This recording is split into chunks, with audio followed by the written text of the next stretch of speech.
time, and we're going to try to mitigate that. No, Facebook finally. Thank you, Mark Zuckerberg, for Thank letting you. us in.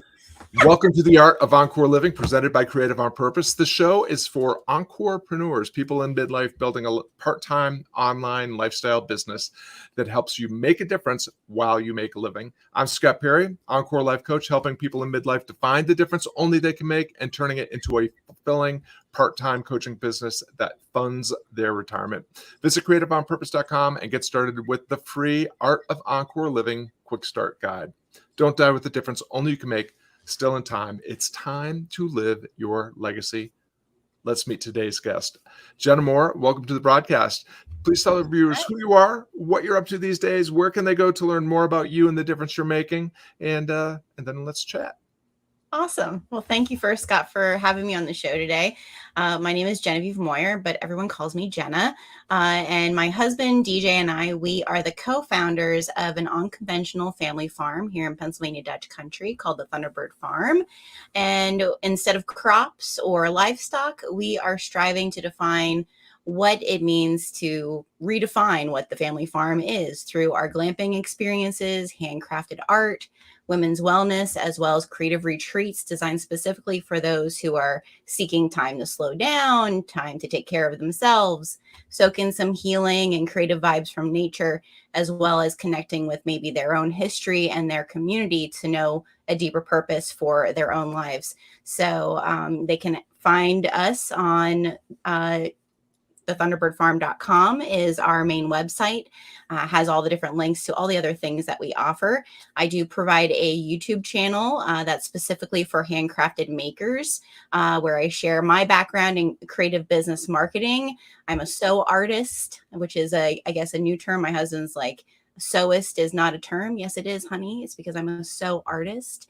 I'm also a community herbal entrepreneur as well. I've been studying herbalism for the past year to really link with our farm and share kind of the native plants in the area and just how nature can really provide those healing and inspirational and creative qualities just by knowing what is in your own backyard. And my husband, DJ, is an electro auto mechanic tech. And so, as you can believe, we had to think a little creatively out of the box since we're not farmers. How do we create this legacy here on our farm? So. I love it.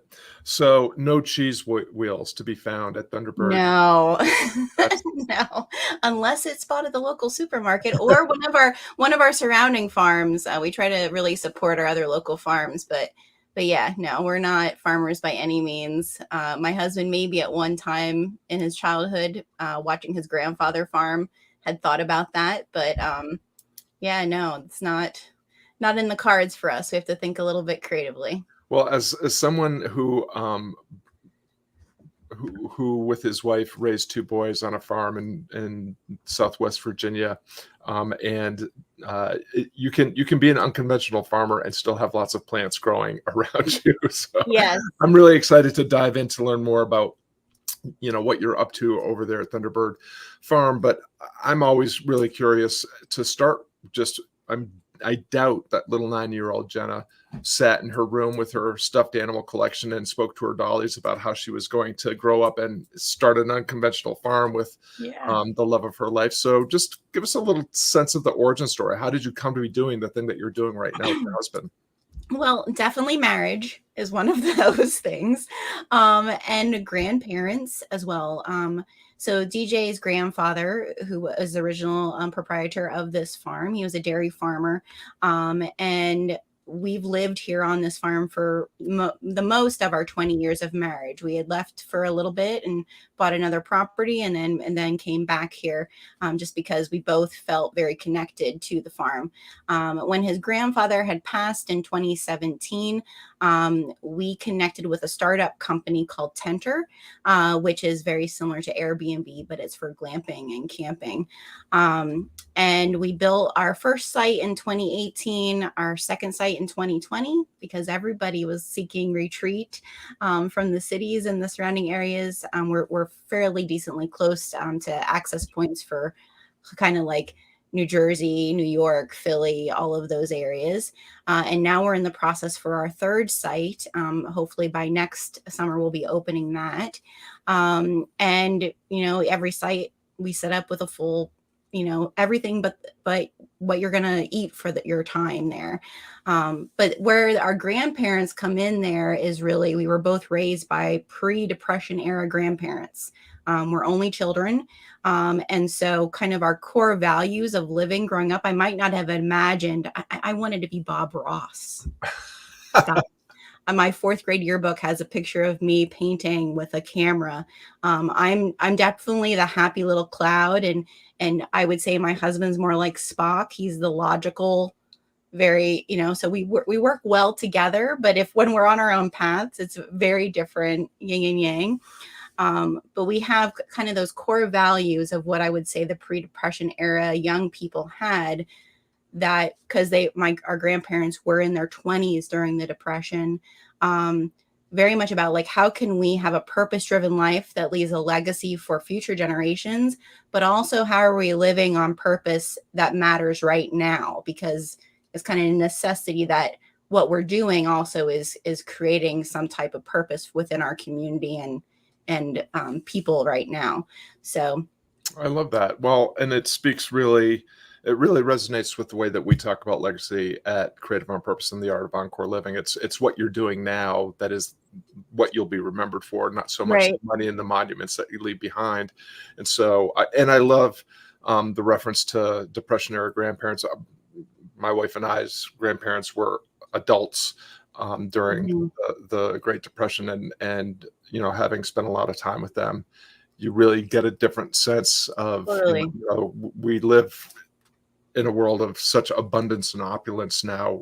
Right. If you possess enough money to watch this on a device, you have, so much more than anyone in the 1920s or 30s would have ever dreamed of having. The stories that I would listen to on a Sunday after church at 15, that I thought, gosh, this is so boring. Why am I here? Right. At 15, you're like, I don't want to even, like, I don't understand these people now. And I would say it hit me more even in my younger age, my 20s, when we were first like kind of starting our family.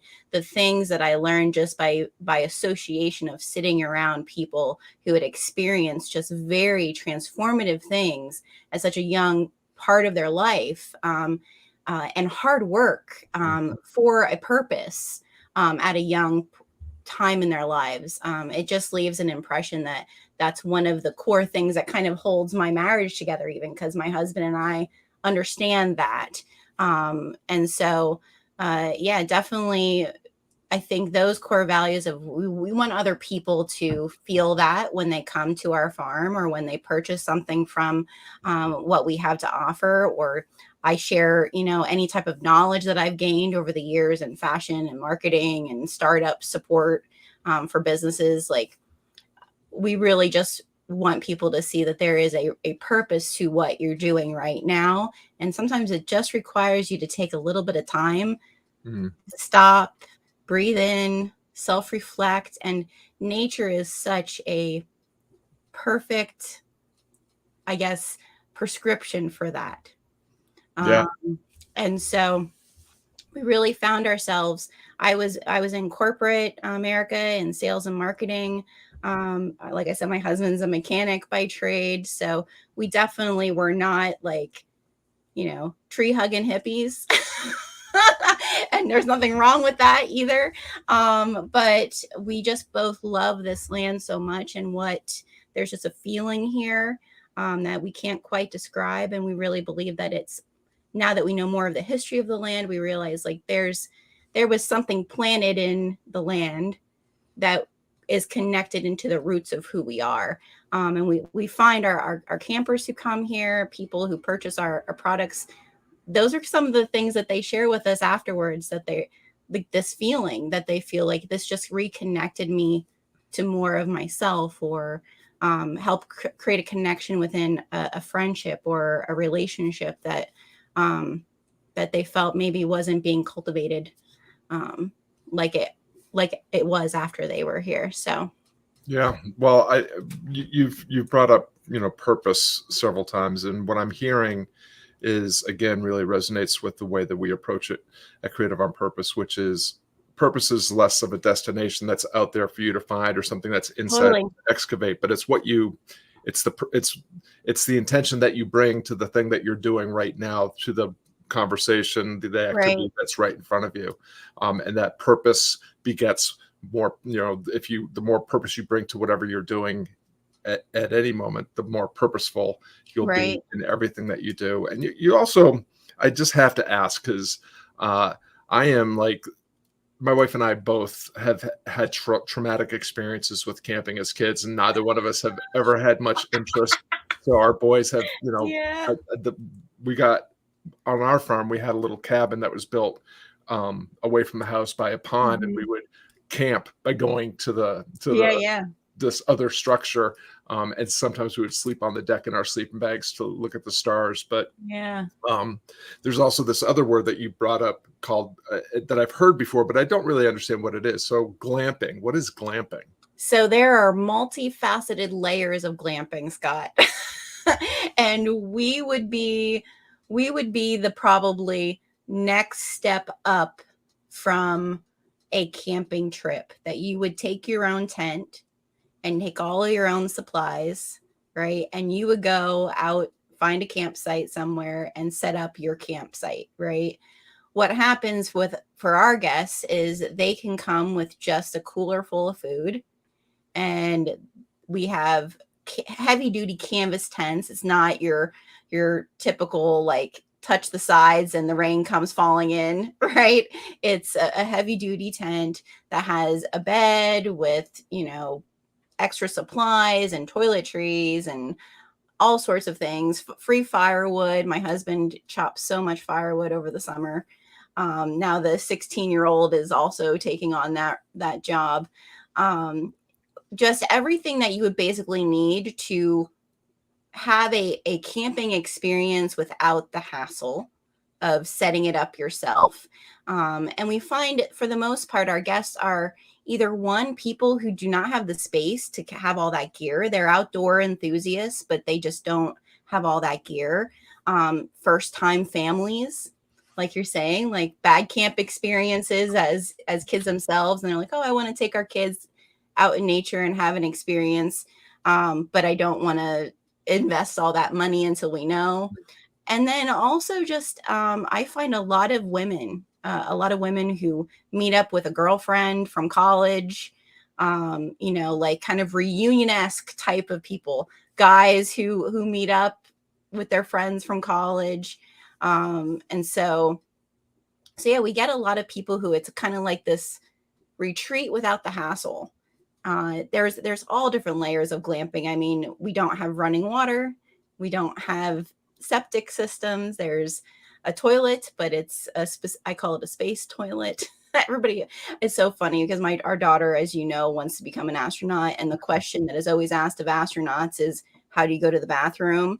Um, and so we always get asked, like, "What's the bathroom situation?" I promise it's not anything that to scare you away from it. And then we have well water that we provide in coolers, but most people bring bottled water, and um, yeah, everything you need except for your food. Yeah, that's really amazing.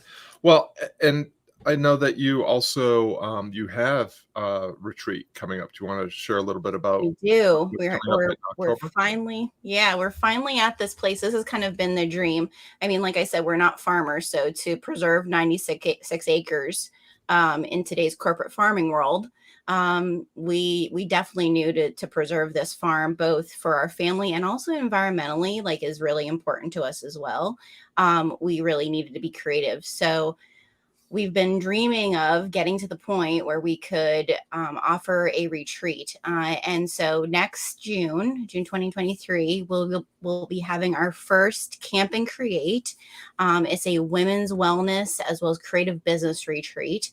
And it's specifically focused on the female creative entrepreneur, or like the small business maker, because that's primarily definitely where my background kind of shines in the fact that I've worked in impact business.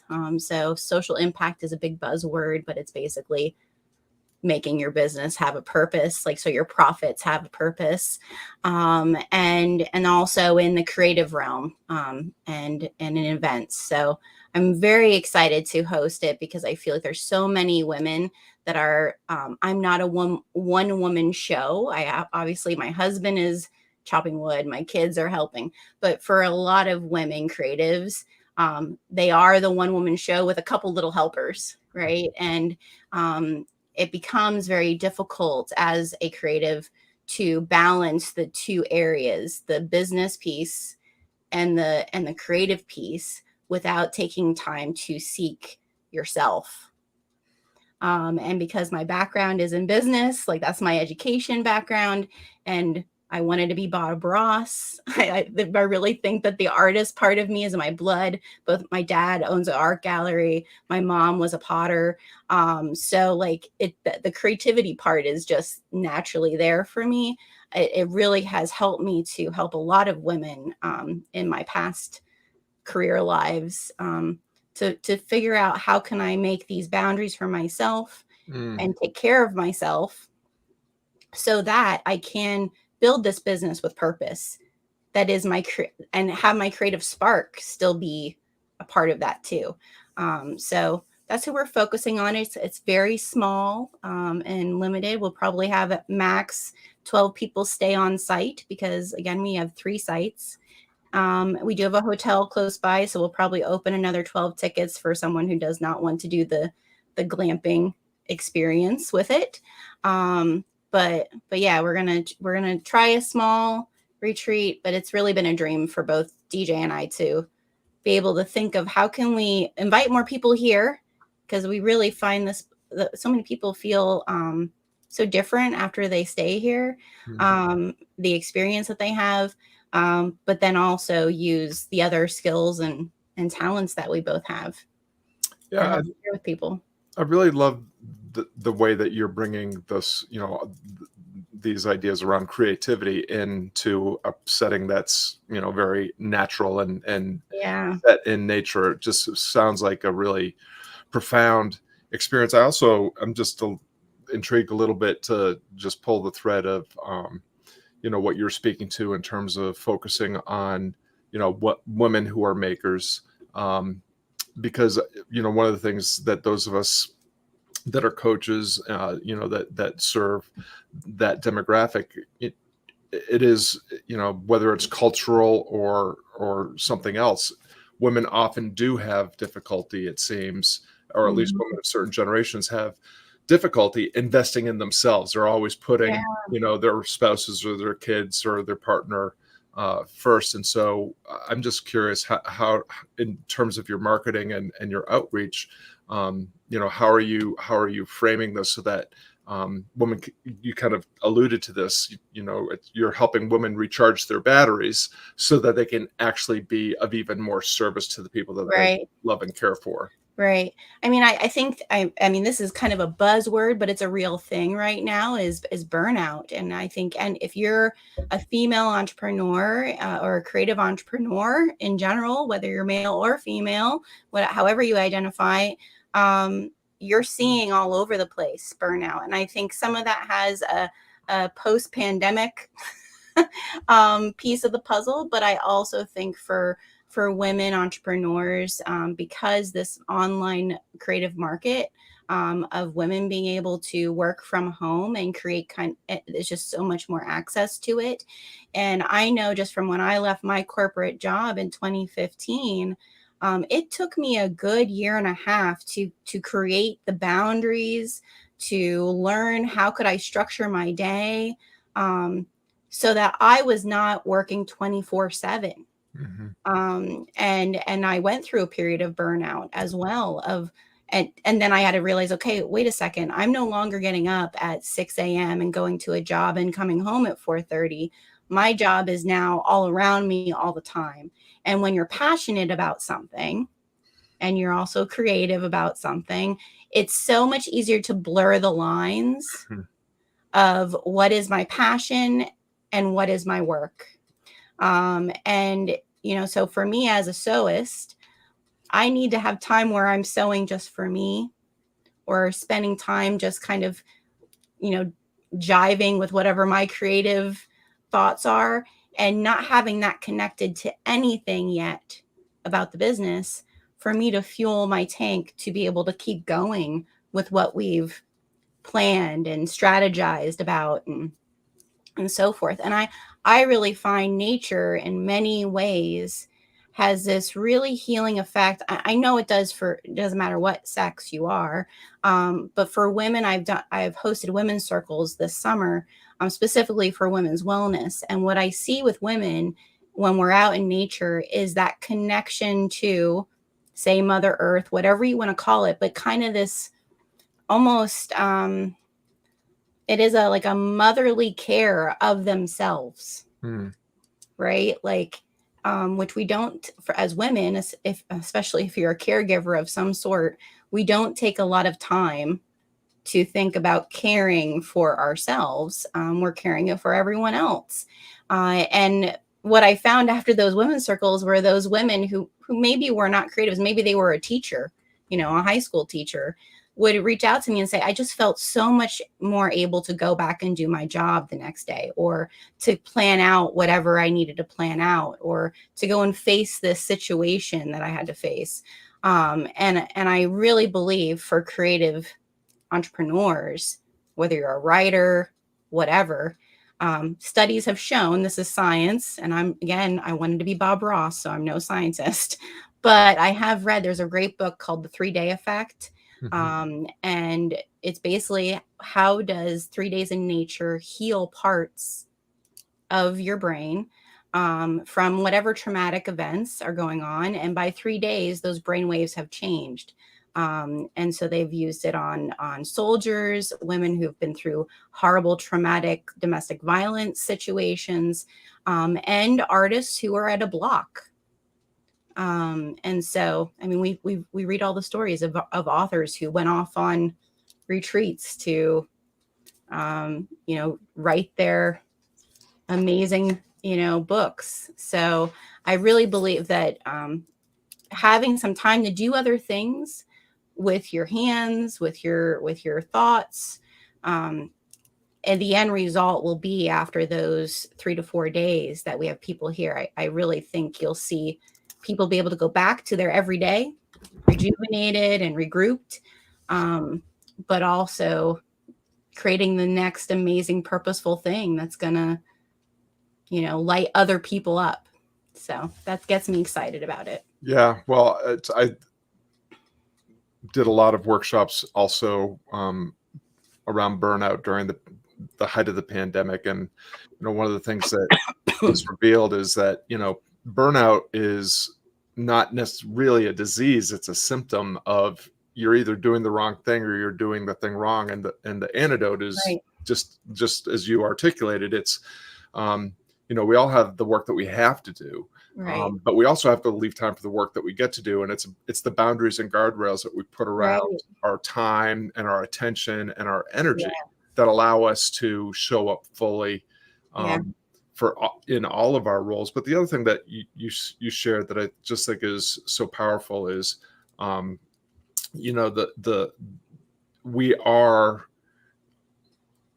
all connected, including connected to the natural world, and our modern lives really divorce us from spending a lot of time. And it's so, we forget how restorative it is to just simply spend time outside.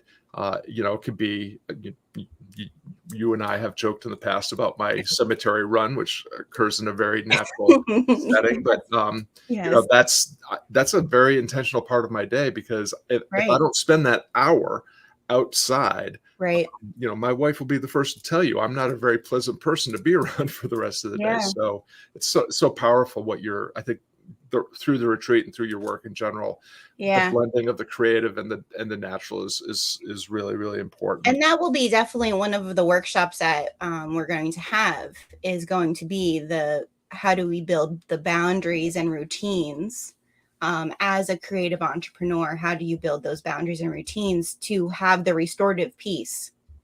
Because I think like I'm graced with teenagers and one in college, as you have older children as well. And the beauty of looking back to when you had little tiny ones who were always taking your attention. I see a lot of young women creatives kind of get deflated in what they are doing because they feel like that season's never going to change, where they have like space or capacity. And I think the beauty of what I learned with boundaries and routines was that those will evolve and transition with those season. It's the time you take to just stop and say, where are my pockets of time? Where is the space that I have that's away from the hustle and bustle of that work? So that when I have the space for the other work, I can feel ready to sit down and do it, and not like, man, I'm so drained just from the day.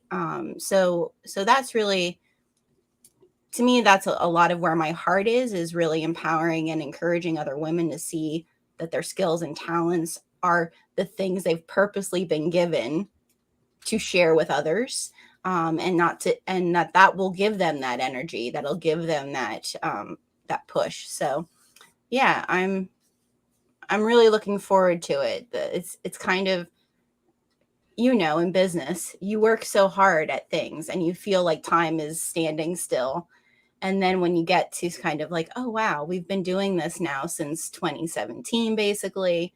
And everything that you've done up to this point has led you to where you're at. Yeah.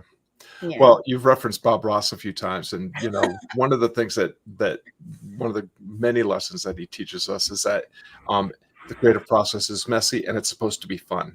Yes. There's an element of play that we have to bring into, because Yes. if we take ourselves and our work too seriously, it's just a recipe for Yes. There's right? no wrong stroke of the brush. That's right. That's right. Yep. And always put in a fluffy cloud Happy and a little happy tree. trees and fluffy little clouds. And that's where, like, my husband, he says all the time, he says he's the cinder block to my fluffy little cloud, because my fluffy little cloud will continue to To drift. I get it. Ideas. Yeah, I get it. Well, Jenna, our half hour is about up, but we always end with a final question. You've already shared a bunch of wisdom and insight that will help people who, like you, would like to step a little bit more boldly into creative endeavor and into the difference only they can make. If there is just one final tip, piece of advice, maxim, quote, exercise idea that you have to share with folks that would like to, like you, craft a life around their purpose, around their passion, and do work that matters with the four people they care about, what would you share with them? Oh, wow. I think that's a very deep, for me, a lot of me realizing what my creative purpose was and how I could help create purpose for other people. It required me to do some, I would say, genealogy and history of my own family, of the women in my family. I think, in today's, especially as I was growing up, everybody's like, go to college, get a degree. And I think education is actually one of my primary things I advocate for. I think education is wonderful. But I think some of the education you can do yourself on who were the people who came before you that have created who you are. I have Indigenous heritage, and I know one of the pieces for me of getting to this point of feeling very confident in what I'm meant to give to the world is because I understand that history. I understand the trauma that happened to my ancestors. I also understand the very strong, bold, brave, creative women that are part of my lineage. And I feel, this is kind of wooey, but I feel like those women are with me in the things that I'm doing, as they will be with anyone that I touch. So with what I know and what I share. So I would say learn a little bit of your history, know your past, and not just your own, but those people who have really created who you are. I love that. We've been talking a lot in our community about we're always, especially in the United States, we're in Western world in general, we're always looking into our becoming, and we don't spend enough time in our being. But a lot of times, we can only become what we're going to become in the here and now and the being, but it's often the past, it's what we've been that will inform that. And there's, just to clarify the woo factor, which I'm all in on the woo, but there's actually a lot of science now that's saying that we are who we are, and our disposition, character, attitudes is very much informed by things that have happened in the past that we may or may not even be aware about. So I love your I love so your much understanding of yourself and forgiveness of yourself. I think there's so many things that as I did that exploration into my heritage, that were not just about other people. It was about forgiving some of the things I had on me, that inner critic part of myself, that I was able to release in that. So I highly recommend do the you work, do the being work, but also do the past work. Like, look into your past, and you'll recognize yourself in so many people that came before you. So yeah, well, I think there's a reason why on the Oracle of Delphi the opening line is "Know thyself." So good advice. Yes. Well, we want to thank everyone for tuning in. Jenna and I really appreciate you lending us some of your valuable time and attention, and we hope today's broadcast motivates you to take a bolder step into possibility, living your legacy. You can learn more about Jenna and the difference she's making right down there at thethunderbirdfarm.com. And of course, it's always great to see you at creativeonpurpose.com as well, if I can click the right link. And if you're watching where there's a place to leave a comment or a question or a lesson or a takeaway from this broadcast, please do that in a comment. And if you're listening to this as a podcast, please consider leaving a 5-star review. It really helps more of the right people connect with the content that we're sharing here. Now, take the insight and the inspiration from this broadcast and fly higher in the difference only you can make.